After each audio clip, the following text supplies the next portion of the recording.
হচ্ছে আজকে আমি একজন আর্জেন্টিনা ফ্যান, আমার বাবা হচ্ছে জাপান, আবার আমার এক বুকের এক সাইডে ব্রাজিল আর এক সাইডে জাপান। সেই কারণে আমি কি করবো, 30 করে আসলাম বাবার খেলা দেখতে।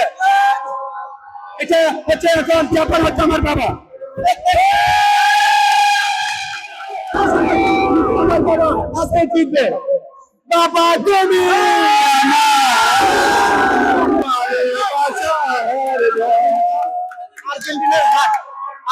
আর্জেন্টিনার হাত যেভাবে বলের গায়ে থাকে, সেরকম এই বাবার হাত সবসময় ওর মাথায় থাকবে।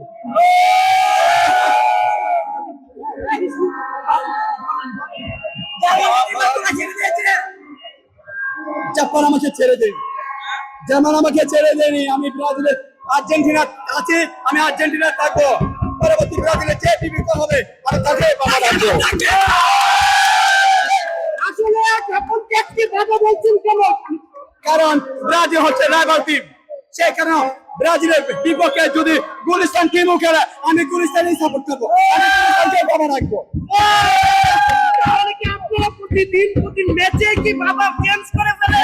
আমি প্রতি খেলা ব্রাজিলের বিপক্ষে যে টিম থাকে আমি বাবা চেঞ্জ করে ফেলি। আপনাদের আগের বাবা কে ছিল? আগের বাবা ছিল স্কটল্যান্ড বাবা ছিল। আজকের বাবা সবসময় বাবা। আজকে কাকে বাবা বললেন? আজকে ব্রাজিল বিপক্ষে জাপান খেলবে, সেই কারণে আমি জাপানকে বাবা রাখলাম। বাবা তুমি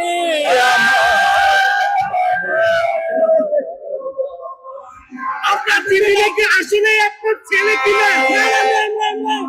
ঘটনা হচ্ছে জন্ম দিয়েছিলাম ছেলে, হয়ে গেছে মেয়ে। মানে ও সবসময় শাহবাগে এসে পাগলামি করার কারণ একটাই, কারণ আপনারা জানেন যে আর্জেন্টিন সাপোর্টার ম্যাক্সিমাম হচ্ছে একটু এইসব টাইপের হয়, মানে হিজড়া টাইপের হয়। ওরা শাহবাগে আসে এগুলা করতে। আসলে কি আপনি বলছেন যে জন্ম দিয়েছেন ছেলে, হয়ে গেলেন মেয়ে, এটা কি আসলে সত্য কিনা? সবাই আমাকে আর্জেন্টিনা ফ্যান সবাই তিরবিস বলে, সেই কারণে যারা যন্ত্রণা সইতে না করে আমি এখন মেয়ে হয়ে গেছি।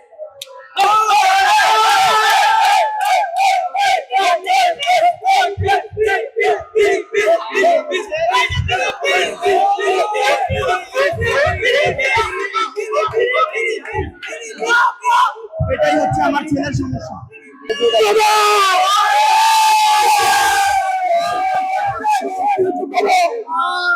সারা দিনের বাবা আমার আবার বাবা হবে। বাবাকে আমি অনেক ভালোবাসি। আজকের জন্য ওর দায়িত্ব আমি নিয়ে নিলাম। আজকের জন্য ওর দায়িত্ব আমি নিয়ে নিলাম। তাহলে জাপান এখন আর্জেন্টিনার দায়িত্ব নিয়ে নিয়েছে। হ্যাঁ, আর্জেন্টিনার দায়িত্ব নিয়েছে। ভাই এত সহজ ভাবে মানুষের বিয়ে করে সন্তানের বাবা হতে পারে না, আর আমি বিয়ে ছাড়াই এক সন্তানের বাবা। আজকে একটা পর আমাদের বিদেশ সবাই যুবক দেশে দেশে সবার সাথে দ্য নিউজ।